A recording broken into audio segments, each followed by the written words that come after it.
Oh, look, they're being mostly peaceful, to that independent reporter. I never said anything like that. Say fuck Charlie Kirk. Why would I say that? Say fuck him. Why would I say that? He's racist. No, he's not. Yes, he is. No, he's not. He said How do you talk people down like this? Well, can you even do that? All of this is happening as we have mainline right-wing commentators like Tim Pool talking about how we have a leftist terror epidemic. And there's been now a number of events that have been happening all around the United States, especially with the latest ICE attack in Dallas, Texas, that have individuals like Matt Walsh, Tim Pool, and even Benny Johnson coming out and saying, hey, this is a national emergency and it needs to be dealt with automatically. As some people are saying, well, we are being led into a trap here. Is that a valid argument to go up against what people are perceiving as a major threat against them because of political thoughts and ideology? What in the world's really going on here? Well, we're going to be discussing that and a lot more in a very nuanced conversation, all here on this independent media organization. If you appreciate that, subscribe. Earlier, when we first started our careers, we were out there on the ground, and then more and more type of events like this kept happening where people were just making me the story rather than the actual news that I really wanted to cover and to discuss here. And listen, when it comes to these particular events, we could expect them only to escalate from here. Let's just be honest with ourselves. These type of scenarios and situations where independent reporters, as again, Nick Shirley isn't a right-wing commentator. He's not like a very hardcore right-wing guy. He's just like, hey guys, this is what's happening here in this world. Sadly, these events are going to happen more and more. They already happened to me, my friends, and prevented us from working. And then I sadly expect things to get even more violent and more crazier. That's why we're now, inside of a studio instead of actually doing what I used to love to do here, mainly because some people have monopolized political violence for their own ends and means. They have gotten away with it. In some instances, they have even been rewarded and have set up GoFundMes, as some people are literally banking in tens of thousands of dollars after destroying the memorial, a memorial for Charlie Kirk. Again, Tim Pool here. We have, quote, a leftist terror epidemic.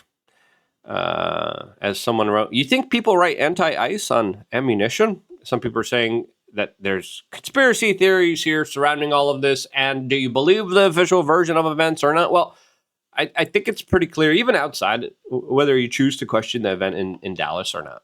Even outside of this particular event, the rhetoric on one particular side has always been, you got to punch a Nazi. Oh, Trump's Hitler. Oh, it's an existential threat against you. Oh, they're going to lock up all black people. The type of deranged type of political expression that has been predominantly on the left has been hyperbolic, sensationalistic, highly emotional. Now, you also have a bunch of people that scientifically also are the least healthiest people, who don't have the best social relationships with each other, who have the most kind of disharmony, especially when it comes to their interpersonal lives, to their emotions, to their physical health, to their gut health. You have people who overwhelmingly believe Big Pharma that keeps giving them either huge amounts of hormones or SSRIs. And you have a recipe for disaster, as well as all of the kind of algorithms and social media hooks that have enthralled people in this kind of empathy zapping, dopamine filling type of brain juice retardation that there's no going back from. All right? You cannot argue that we have the perfect recipe for a disaster on our hands that's going to play out with this nonsense that's dealing with this world, to the point now where a lot of right-wing commentators are saying, hey, this is a national emergency. Matt Walsh today. Left-wing violence is a national emergency. We can't even go a week anymore without multiple left-wing terror attacks. The entire force of the federal government must be used to ruthlessly subdue and crush this terrorist threat. This cannot continue. We cannot live like this. Sour Patch Lids posted a New York Times article saying civility is a fantasy from an opinion piece here. Baked Alaska says, no, Matt, you're wrong. Is up to us who are being shot at and murdered to turn down the temperature, not the people actually doing the shooting. That's what Jimmy Kimmel told me. Yeah, Jimmy Kimmel again. His statements were okay. They weren't the best. I think he could have done a better job trying to address some of the insane situations that were around. But again, he is a heavily political show that knows that this is where his bread is being buttered now, isolating half of the country and then trying to appease the other side with delusions and fantasies of grandeur that, of course, aren't actual representations of human life here. As long as you keep telling them the boogeyman's underneath the bed, they're going to believe that there's a boogeyman. Soon enough, they're going to see the boogeyman as a major threat against their life, their liberties, their existence in this world. And that's why we have this kind of national emergency, which I think is only going to get worse from here. And I've been warning about this for many years on end. I'm saying, look, guys, this is going to get way, way worse.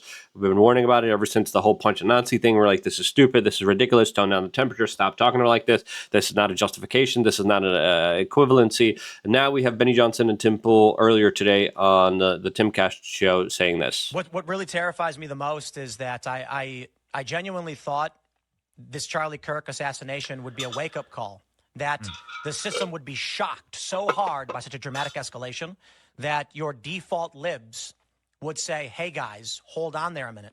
I didn't see that happening. It didn't. The opposite of that happened.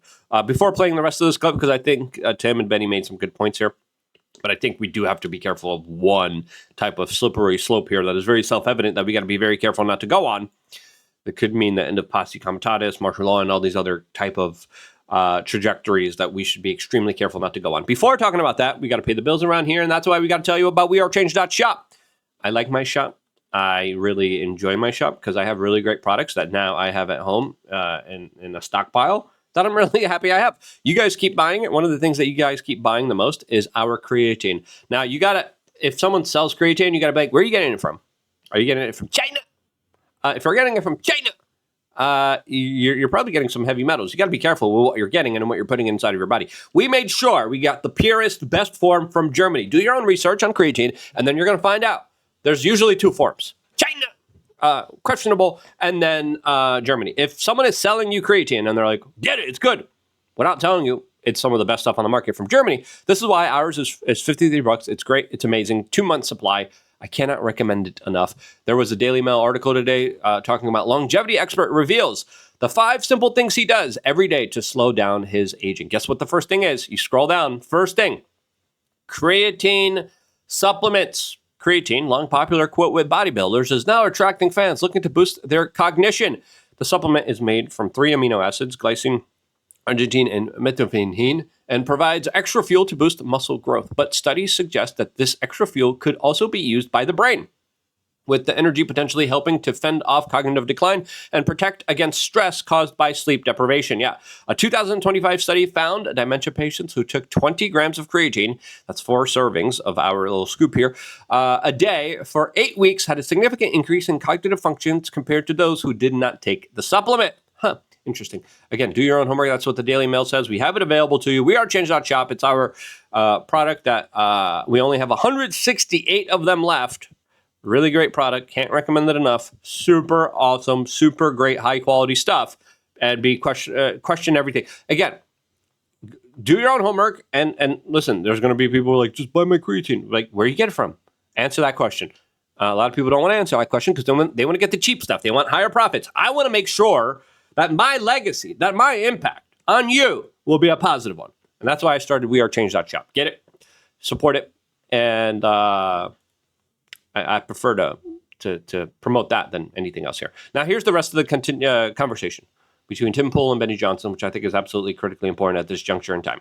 And while I will say, there are many that I do know that have reached out to me, and this has made them realize what terrifies me the most is when I went on my Facebook, which I don't really use anymore, but I've got a lot of friends going back decades. They're all saying Charlie deserved it. And when I messaged them saying, first and foremost. Yep. And I saw the same thing. I was like, some of these people are my friends. I was like, I have these people on my friends list. Like, what? There's other people that I engaged in conversation. I was like, it's not a right-wing guy. And people are like, it's a right-wing guy, it's a right-wing guy, it's a right-wing guy. And I'm like, you're showing fake images of him wearing a MAGA shirt that never really existed. They're like, yeah, but he's MAGA. And I'm like, you just shared fake news. Like, you just lied. And I was talking to this huge content creator that I go back with for many years on end now, that I had a great relationship with, that's a famous musician. And I'm like, bro, what are you doing, man? Like, and every time he's like, yeah, he's probably a groyper now. Like, dude, you have no evidence. Just stop trying to say things that aren't real. Like, that makes no sense at all. We need to bring the temperature down. Like, guys, come on. No one deserves this. We're not going that direction. They ignore me. People, I'm not even kidding. People that I've known for decades, for years, are posting videos saying that Charlie deserved it because he was a bigot. And I cannot believe the people I have seen who are, I'm talking about people who are not in politics. I'm talking about people who just live in the city and are default run-of-the-mill libs, but they really don't pay attention. And they're posting and reposting videos saying that Charlie deserved it, or they are lying about what Charlie said to justify this. Yes. That has me terrified because like you mentioned, you can't share a country with these people. Then I don't know where we go. Well, now's the time for Tim Pool to do the meme and say Civil War. That's the time. Well, you know, it's Can we been hit the button? everyone else saying it but me. We allowed to, like, can we hit the button? Can we hit the Tim Pool Civil War button? Like the easy button at Staples? You know, Boom, Civil War. I'm going to make one of those, Tim. I'm going to make a fortune selling Tim Pool Civil War. it's just like it's a beanie button. When you press it, it's me saying Civil War. Well, let me put it like this. I had been in November. Gallows humor. I'm not trying to make fun of this. I'm like, No, I know. It's You just know, gallows humor. You know, sometimes you just levity is good. Laugh or cry. No, I mean, like, you got to declare a national emergency, Tim. I'm calling on the Trump administration, of whom I sat next to, like, the entire cabinet at Charlie Kirk's memorial service. I'm calling on all of them, as I did in my speech, to do what is biblically necessary and constituted in a moral society, which is for the government, according to Romans 13, that is properly instituted by God, to wield the sword and not wield. Now, how do you wield the sword without creating a civil war-like type of scenario and situation? That's something that needs to be carefully done with respect to whatever remaining civil liberties and privacies we have left, I think. Otherwise, it's a slippery slope towards a very type of aggressive power grab that some people will see it as a power grab and then naturally kind of coalesce against it. How do you walk back the radicalization that has been happening so much? Now, there's a couple key ingredients I want to talk about in a little bit that I think have been adding to a lot of this type of insanity here. My initial reaction to this is like, wait, hold on a minute. Like, yes, there's a way of dealing with the threat. There's a way of dealing with these specific character types and their personalities and who they are and what gets them to go to where they are and to the point of extremism. There's particular things that are very obvious about them, and there's targeted things that should be done in order to deal with the larger threats against civil, peaceful society. Now, do you get everyone? I think we got to be careful here because, again, that's only going to radicalize people more and create a situation where things become more unstable and more dangerous. So it's a very kind of careful situation that we have to be extremely careful of. Wield it in vain, to wield the sword for the terror of evil men. It is the only solution.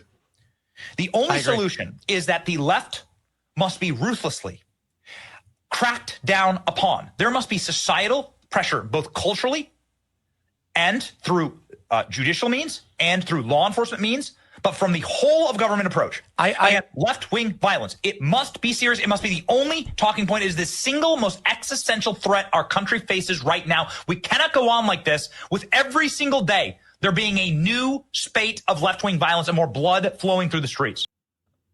Now, very strong words here, as now already we have this incident happening in Dallas, and a lot of left-wing personality types are like, they don't believe the official version. They don't believe the government's version of events here. And listen, the government hasn't given us much reason to believe them throughout the many years that they've kind of existed, especially now with all the latest Epstein stuff, and they haven't done themselves any favors here. Now they have a very tough duty proving to people like the actual evidence that they're seeing is the actual evidence. Now, do I believe that there's actually any foul play here? Some people are conspiracized. And again, I need to see more proof than that here. I mean, the one thing that is pretty clear here, because a lot of people want to just now litigize, they want to talk about, oh no, but the government's lying, and it's a right winger, and it's Chinese. No, it's Ukrainians. No, it's the Jays. And I'm like, the facts of this case are clear. Charlie Kirk's assassin went after a right wing figure. People automatically were like, no, it's a right wing guy. Why would the right attack the right? ICE, that's a facility, right? When you're shooting up an ICE facility, you're stopping deportations. ICE has been the major kind of attack vector of the left. They're attacking ICE. It's pretty clear who's being attacked, all right? Take a step back. Let's not get lost in the minutia. The attacks are happening on right-wing figures, right-wing institutions. That's clear. Tim Pool responded to Aaron Rupert talking about, I don't believe that the bullets were written on there. He says that he shot detainees, not ICE officers. Again, it could have been a mix-up. I don't know exactly what happened. Hopefully we get those answers. But he says, these far-left conspiracy wackos, man, I tell you what. Tim Pool also responded to the Vice President of the United States, calling people dip-ishes on X, saying this is what I voted for, as J.D. Vance responded to the left, saying, the Vice President is not a reliable source of information. This is now the 5th or 6th time he posted a political take contradicted by facts by his own law enforcement agencies. As he just said, hey, can we stop attacking law enforcement? and he's like, oh, look, they're wrong. And then he responded by saying the gunman had anti-ICE messages carved onto the bullets he used. What precisely did I get wrong? Dip-ish. Now, he also came out and made this statement saying that there's going to be other evidence that's going to be soon provided that suggests that this was a politically motivated type of event. Now, the shooter's brother came out saying 2 weeks ago everything was kind of fine. And it looks like the mother was left-wing. The sister was arrested a bunch of times. Other than that, it doesn't prove anything until we get more kind of solid proof and evidence here. But obviously, he shot up an ICE facility. What else do you think that is supposed to mean to represent? I don't know if you all have followed the news, and we're still learning a little bit about it. But what we know is that in Dallas, Texas, an ICE facility, an Immigrations and Customs Enforcement facility, was opened fire upon by a violent left-wing extremist, a person who wrote anti-ICE messaging on their bullets, and there's some evidence that we have that's not yet public, but we know this person was politically motivated. They were politically motivated to go after law enforcement. They were politically motivated to go after people who are enforcing our border. And I think that is the most disgusting thing. Now, what evidence will they be providing? We're still waiting for that. All of this as the governor of California literally was on Stephen Colbert talking about how dangerous ICE is, on how much of a threat ICE is. Again, very hyperbolic, emotional type of insane language from the left that isn't tampering down, but only becoming more and more escalatory in the face of massive amounts of left-wing political violence that has happened against the Fox News truck, that has happened against ABC News, that has happened in New Hampshire with a guy yelling Free Palestine, trying to create a mass shooting, only to be stopped by a guy with the chair. The assassination of Charlie Kirk. Now, this Dallas incident, that's one of many, as of course people are saying, no, don't believe the government narrative. There's something else happening going on here. I'm like, yeah, it's a lot of left-wing violence, as the left overwhelmingly saying, no, let's not take personal responsibility. It's really the right hurting the right, and they deserved it. And I'm like, what? Now we're also getting some news reports. We have Visgrad24 that usually is pretty accurate, talking about how his alleged Facebook profile picture had a picture of a communist holding what looks like an AK with the commie flag, the commie hat on him, smiling with the beard. And again, could be, it looks like his Facebook was altered today. Could be someone else putting in there. Could be a fake profile. I don't know. That still hasn't been kind of officially confirmed here. Now, when we look at a lot of these people, I think it's pretty clear he used a sniper because of a copycat effect with what happened with Charlie Kirk. That's what we got to be careful of, especially when it comes to dealing with this. I always said political violence is extremely contagious and it's extremely dangerous. Now, a lot of the kind of similar character types, 20-something, low testosterone, some people say incel, some people say Antifa when it's convenient. Again, no proof of that at all yet. Some people are saying whatever they want to say to be more kind of politically convenient for political power. This is not the time we go for political power. This is the time we got to have honest, earnest type of conversations here. Now, people are saying, no, the right needs to tone down temperature here. And I thought Stephen Crowder had a brilliant response about that. How about we bring down the temperature to doing something like, I don't know, sitting down at a table and allowing anyone with a thought or opinion to discuss it rationally? Would that bring down the temperature? Because they took his life anyway. Yep. Now listen, some people are saying conversation's over. You guys killed the guy who wanted to have the conversations. Now we need actions. What do you think is the right approach here? How do we address this situation? My personal opinion, look, there's specific character types, specific personality types, and with targeted type of investigations, you can actually find out who's a threat to society, especially if they've been shot up with hormones, on SSRIs, don't have a girlfriend, are constantly online. And you can see a lot of the kind of character types. Now, do we need to go after the entire left? No, that will only spur on more kind of like division and hatred. Targeted type of investigations, looking into a lot of the violent threats against our society, because there's a common type of thing that we're seeing here, and you just got to kind of dial it in. What do you think is the right approach here? More conversations? No more conversations, hard actions. What do you think? Where do you stand on this debate? Let me know down in the comment section below. Make sure your cognition is protected. WeAreChange.shop. Great collagen. Great creatine. Can't recommend it enough. I love you guys. Stay tuned for more. All here exclusively on youtube.com/WeAreChange.